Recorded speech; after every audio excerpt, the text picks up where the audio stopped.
An aid worker's personal security is impacted by where the aid worker is, who they are, and their role and organization. Organizations have a duty of care to take all reasonable measures to protect their staff from foreseeable risks, including those that emerge due to personal characteristics. I am Tara Arthur with the Global Interagency Security Forum. Join us as we explore the interplay between inclusivity and security risk management. Hi, Lisa. Hello. How are you today? I'm very well, thank you. Thanks for joining us. Well, it would be great to start with a little introduction for those of you who may not have the pleasure to know you. So why don't you introduce yourself a little bit and maybe start with a little bit of who you are, role you play in your organization, and we'll dive in a little bit and more into how you came into the sector. Okay, so my name is Lisa Reilly. I am currently the Executive Director of the Global Interagency Security Forum, or GISF, much easier mouthful. I found it very surprising to discover I've now been in this role for 10 years. The longest I'd previously held a job was 3 years. And I think it's interesting for me in terms of how exciting and fascinating that this job has proven to be, because it certainly wasn't what I was expecting to do. Because I don't come in from a traditional security background, being an engineer to start with, and then getting my security experience from working overseas and being responsible for programs in the likes of Afghanistan and Mindanao and the Philippines. So it sort of took me a bit by surprise when I started learning more about, security risk management and the theory behind it and the practice and the difference that it makes, and really understanding how much difference it does make, not only in terms of the work experience of the individual humanitarian aid workers, but also their ability to achieve the objectives as to why they do the work in the first place. And while you might think that, keeping staff safe should be a no-brainer, it is sometimes frustrating that it is such a struggle for organizations to accept that security risk management is not about preventing programs from happening, but really about enabling staff to do the job that they want to do and to do it effectively and being able to give their all to doing that job, because they're not worrying about, are they safe? Who's looking after them? Can they trust the organisation to take care of them if something happens? Yeah, so I hopefully that gives you a bit of background about who I am and why I do this job. That's great, and that's quite the background. And I will say that it's a pleasure for me to do this with you, because I happen to work with you, and so it's an added bonus to have this conversation and hear a little bit more about your journey into the sector. And so I think, as this series is focused about inclusivity and we're talking about the intersections between inclusivity and security risk management, it would be great to hear your reflections on what inclusivity means to you. And then if you could tell us a little bit about information about your journey into the sector. So it would be great, as this series is focused on inclusivity, if you could share with us what inclusivity means to you. Interesting question.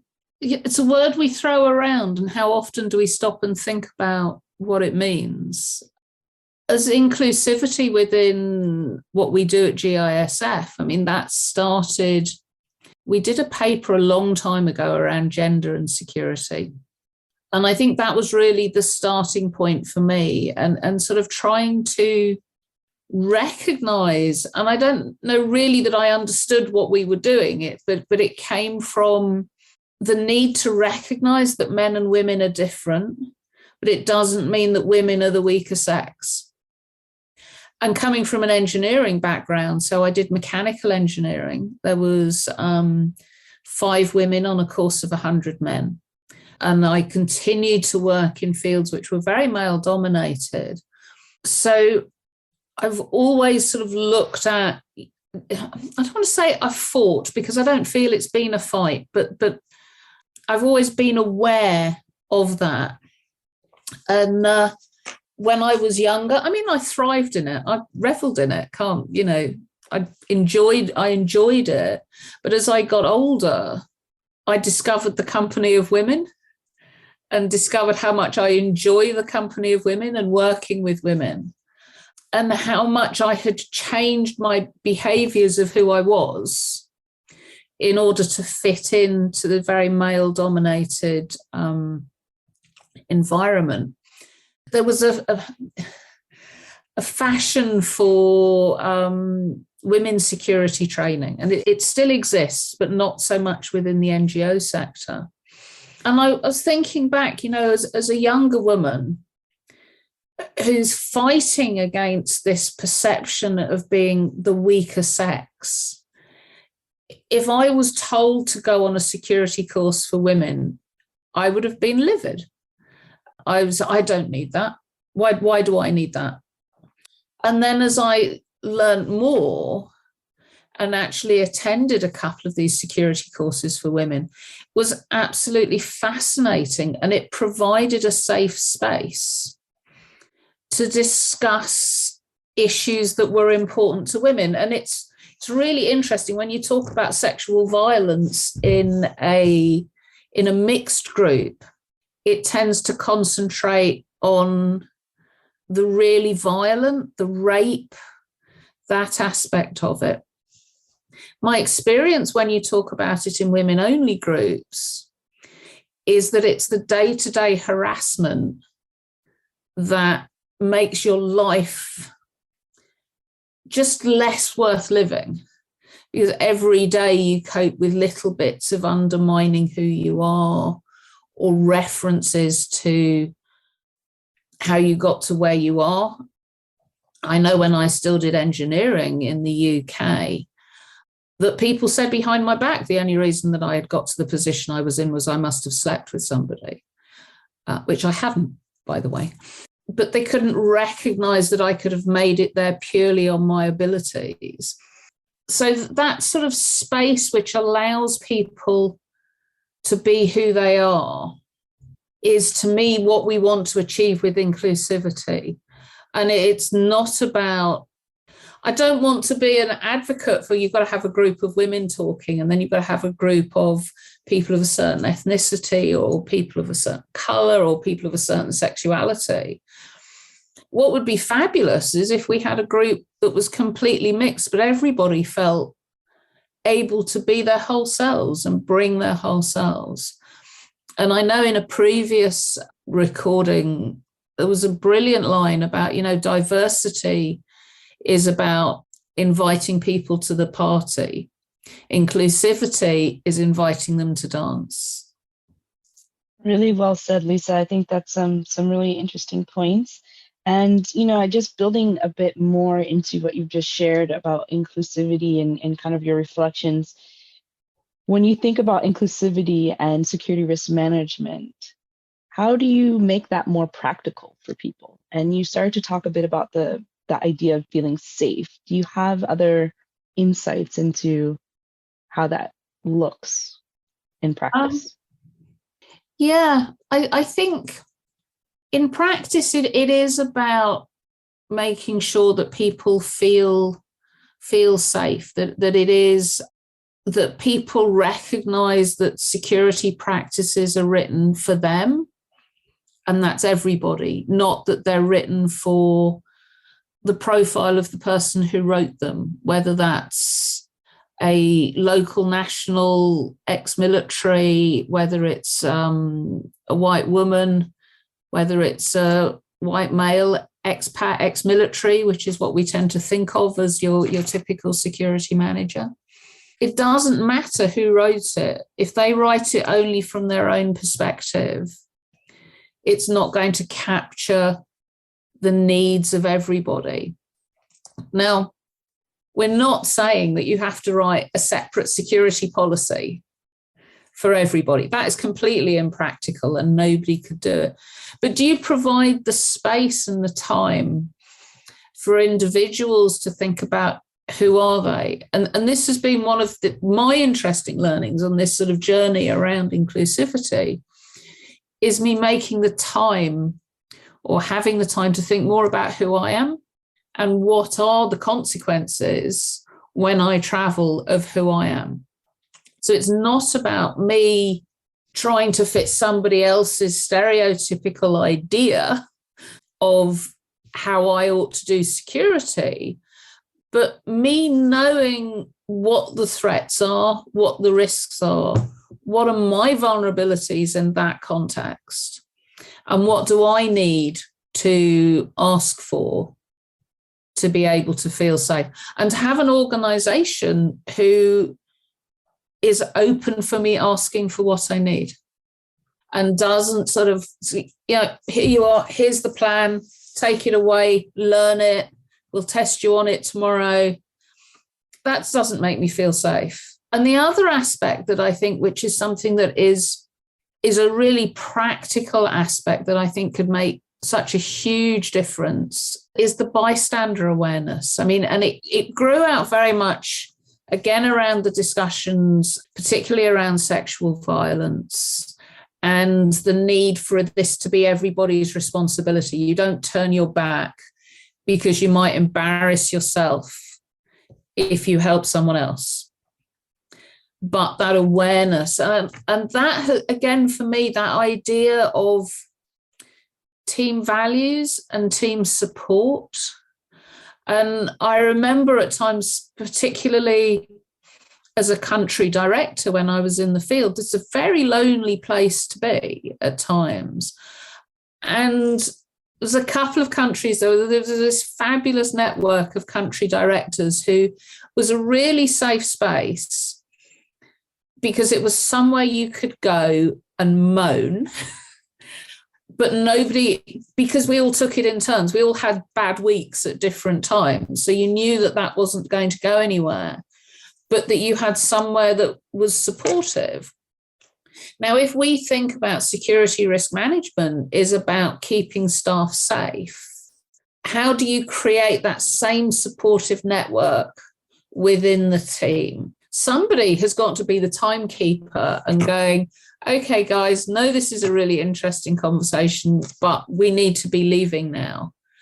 And if you've got that team that feels comfortable and safe together, that person, whether they're the team leader or otherwise, will recognize that that's the right thing to do.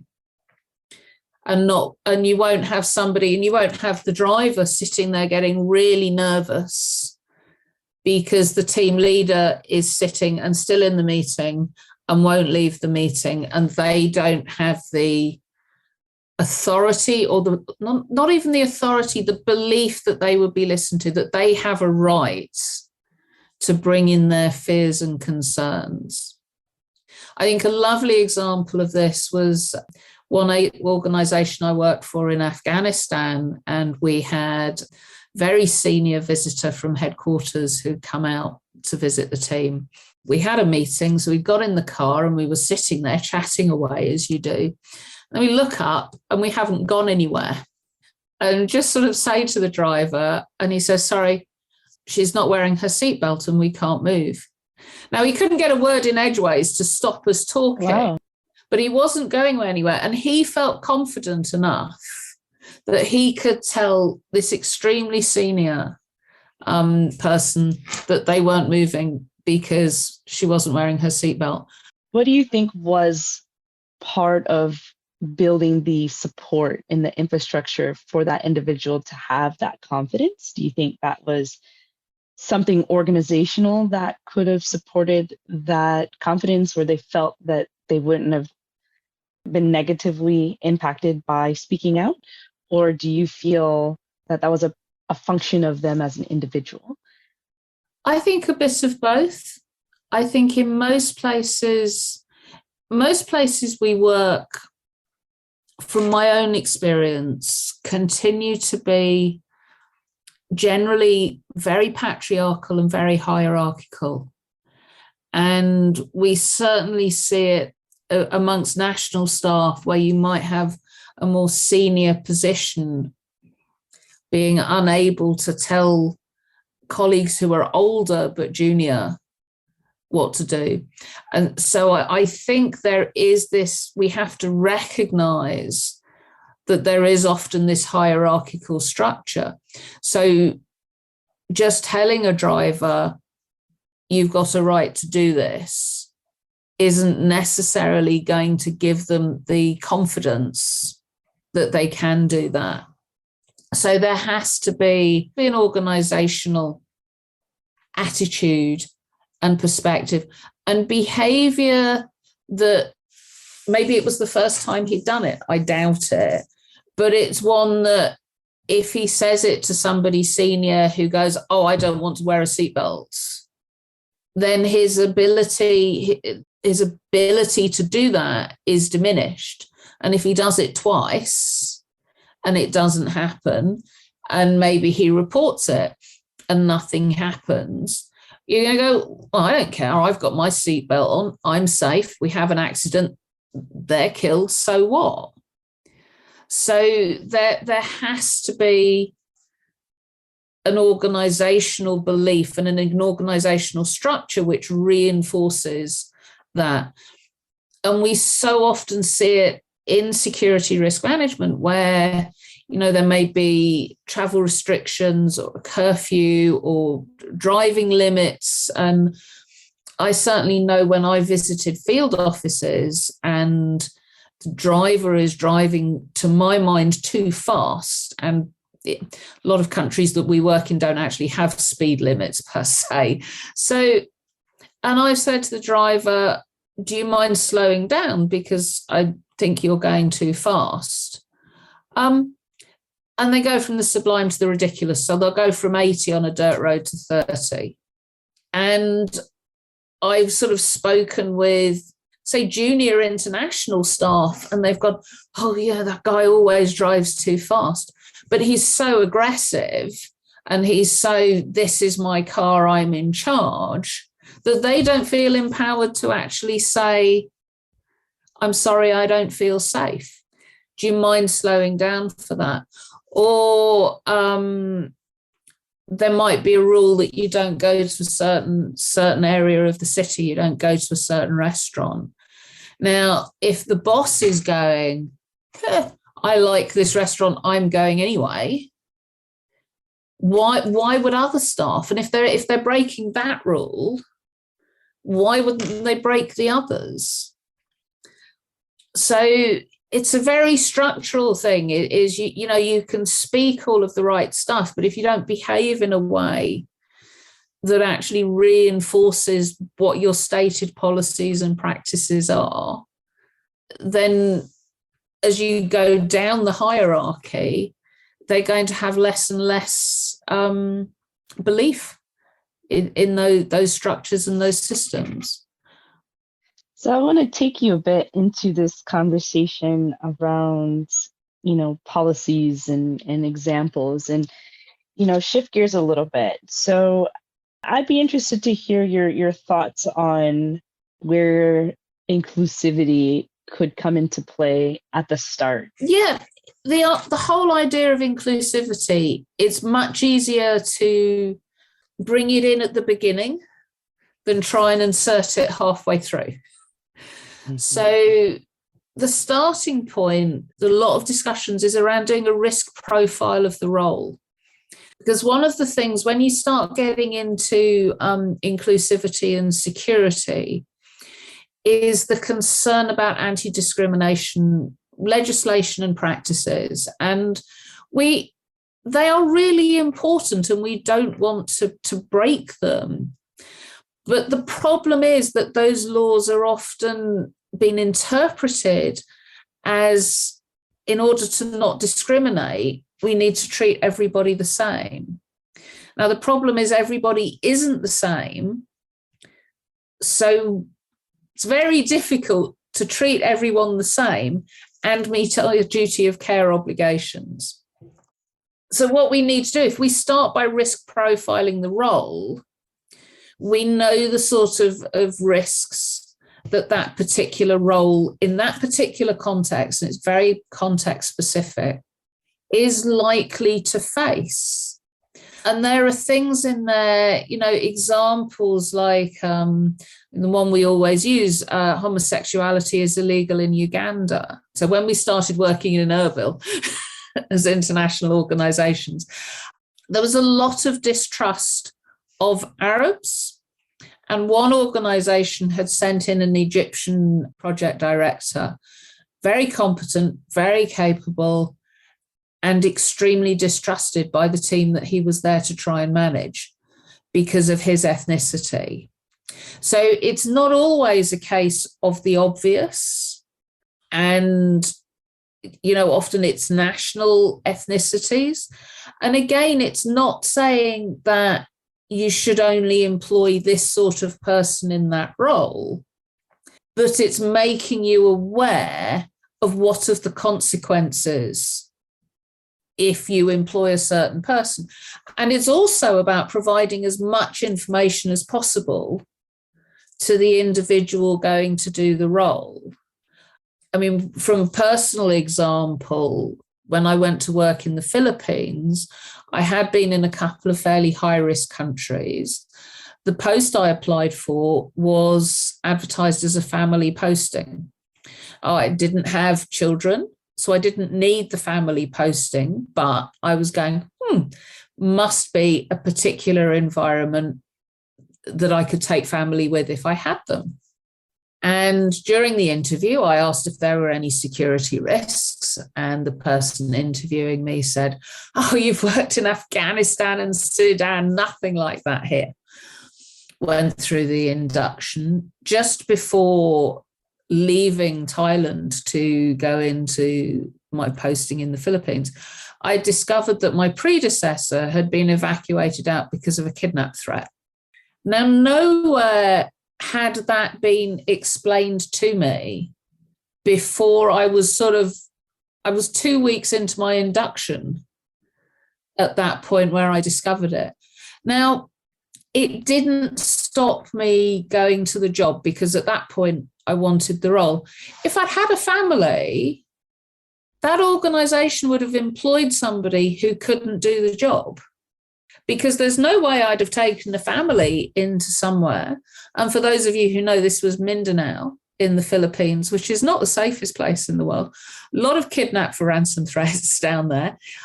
So, that was not fair on me as an individual going into that role. Now, if that role had been properly risk profiled and actually included in the job description as part of the application in the first place, and then part of the recruitment discussion to give us sort of a thorough security briefing on what was there, it makes a huge difference. So it really needs to come in right from the beginning. And it's not about going, right, okay, Lisa's a white woman, I'm going to tell her about the security threats for a white woman. What are the general security threats? Do you need to be aware that they treat women differently to men? Do you need to be aware that homosexuality is illegal because you don't want to be making those sort of jokes and outing somebody else who then puts them at risk? So it's, again, I've heard people say that often when security officers do a security briefing in country, it's more to demonstrate how much they know than it is about actually informing the person who's coming into the country. So I think I've possibly gone a little bit off topic, but to me, that's where it starts, is right at the beginning. And when we did the GISF paper on diverse profiles, we did talk to the lawyer about, can you do this? And certainly what the lawyer said to us was that, if you say at the beginning of the process, these are the risks that you face. Do you want to join? That's acceptable because you're giving people information to make choice. If you get halfway through the process and you're left with 3 people and you go, Lisa's a woman and we really don't want a woman in that posting, we won't take Lisa, we'll take the other person. That's discrimination. And that's too late. You shouldn't be doing it then. Women need to know if they're applying for this role, it's not a family posting.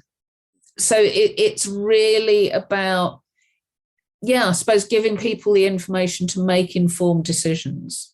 And that whole process of openness, transparency, accountability throughout the process. And there's, people talk about the organizational duty of care, and the organization does have responsibilities around taking reasonable measures to keep people safe. It doesn't mean you can behave like a complete idiot and ignore the rules and blame the organization. So part of that informed consent process is also saying, well, these are the threats. How we mitigate them is we have an 8 p.m. curfew and you're not allowed to go out after that point. And we can't allow you to drive because of this and this reasons.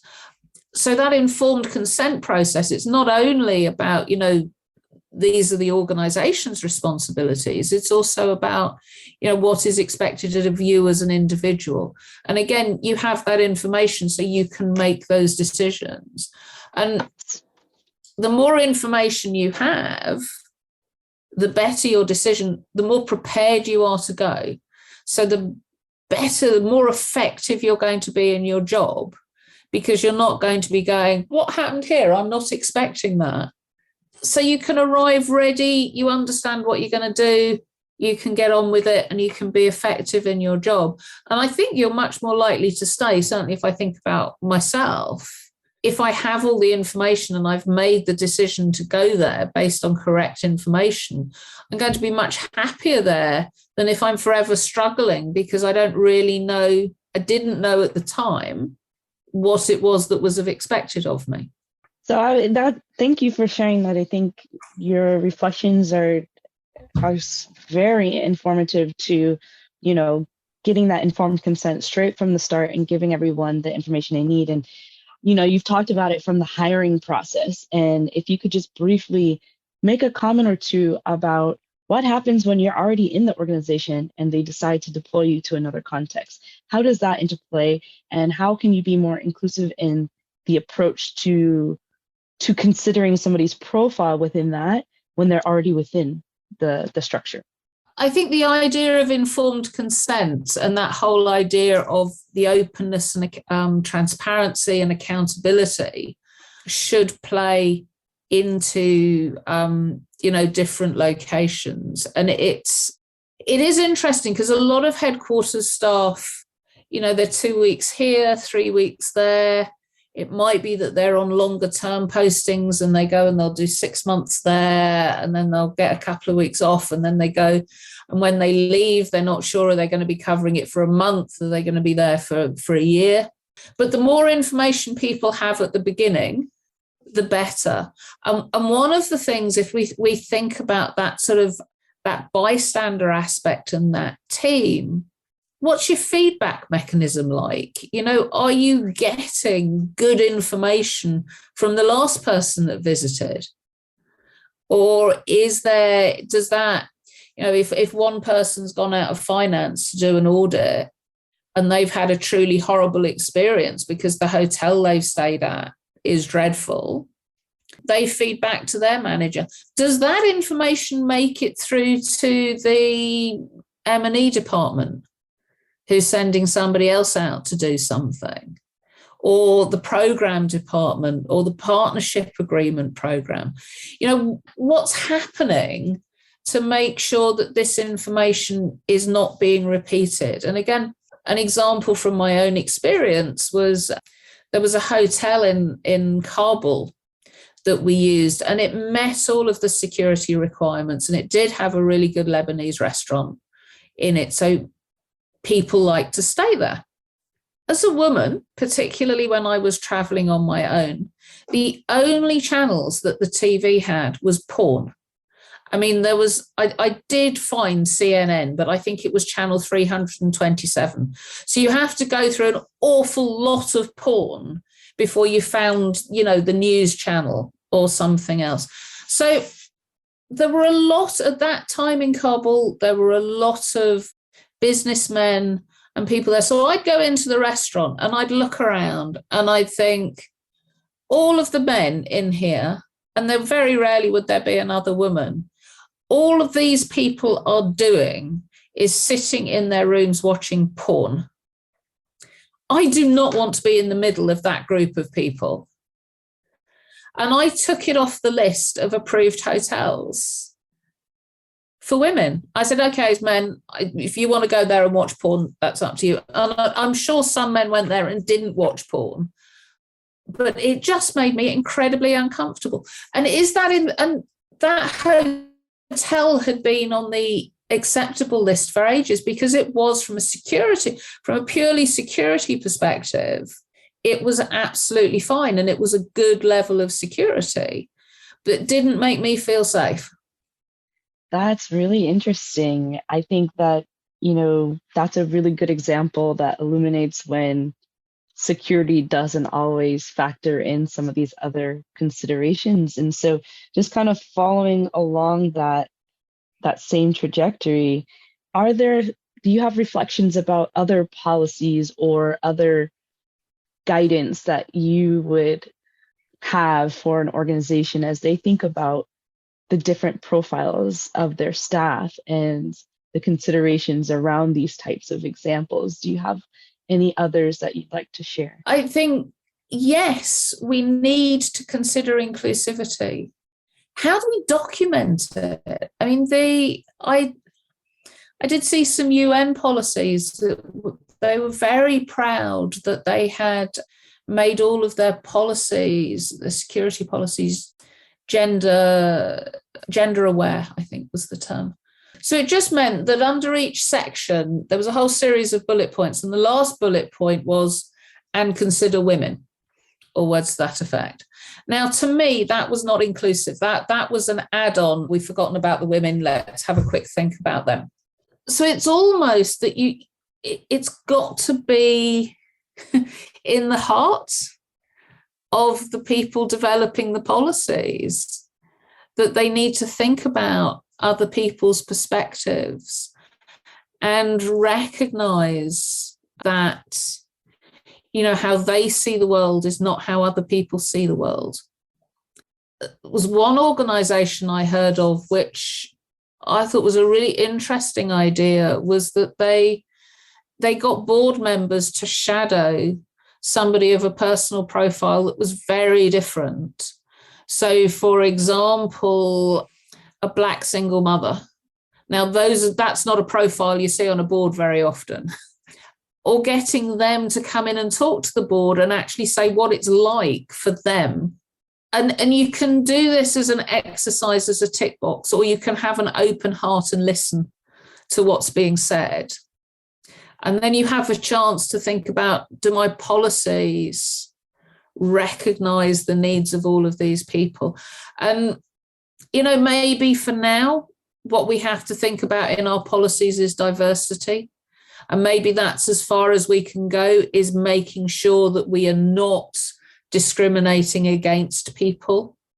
Again, to steal some of what one of our colleagues from CBM was saying recently, let's not concentrate on the differences. Let's concentrate on what they can do. Let's not think about what they can't do. Let's concentrate on what they can do. Listen with your ears rather than judging with your eyes. Wow, that's powerful. I felt that one. Yeah, those are some great words and some really good input there. I do want to just quickly give you a chance to share any takeaways or reflections with us and give you the floor to kind of leave us with any parting words that you might have about this topic. This has been a really interesting conversation for me because it's gone in areas that I wasn't really expecting. But it's also flagged for me how important this has become, and this idea of inclusivity, and the fact that it isn't about treating everybody the same. It's about ensuring that everybody has the same opportunities.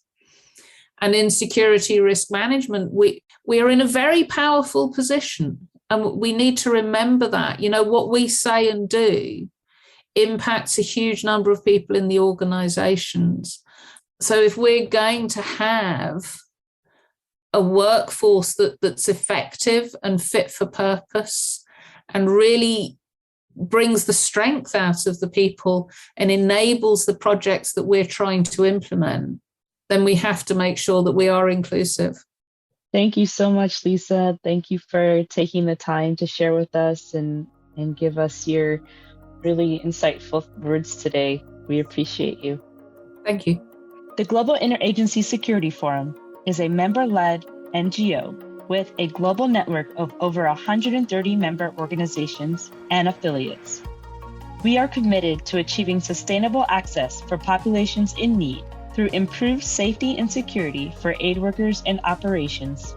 GISF's original research, collaboration, and events drive positive change in security risk management across the humanitarian sector. We operate according to the humanitarian principles and lead on best practices and innovation by pushing for a collaborative and inclusive approach to security risk management.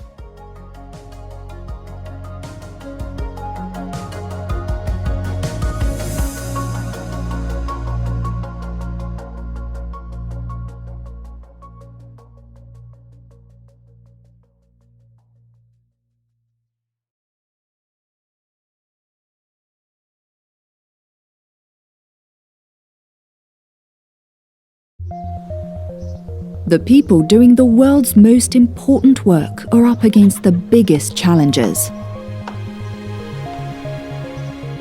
Since the 90s, security incidents involving NGOs have increased as their independence and impartiality no longer protect them. Humanitarians are actively targeted, as well as exposed to the risks of conflict and disaster, facing kidnapping, injury, and death in order to help those in need. And the threats to their safety means their ability to help diminishes too. NGOs began to create roles for dedicated security professionals, but they often lacked support and resources and worked in isolation. In 2006, a group of them from the UK and Ireland got together to develop coherent approaches to security risk management in the humanitarian space, eventually becoming an established network, the European Interagency Security Forum. With a strategic, inclusive, and collaborative focus, the forum has created a centre of excellence, facilitates a peer-to-peer network, builds capacity for security risk management, and provides a voice for practitioners reaching over 100 members. In response to growing demand, it has now gone global, bringing different perspectives, expertise, and resources to make core activities such as original research, trainings, workshops, and knowledge sharing more impactful than ever. As a result, organizations are able to build their security risk management on an even stronger foundation to keep more aid workers safe and enable sustainable access to communities in need. With a vision to see the work of the whole third sector done more effectively by supporting NGOs around the world, we are the Global Interagency Security Forum.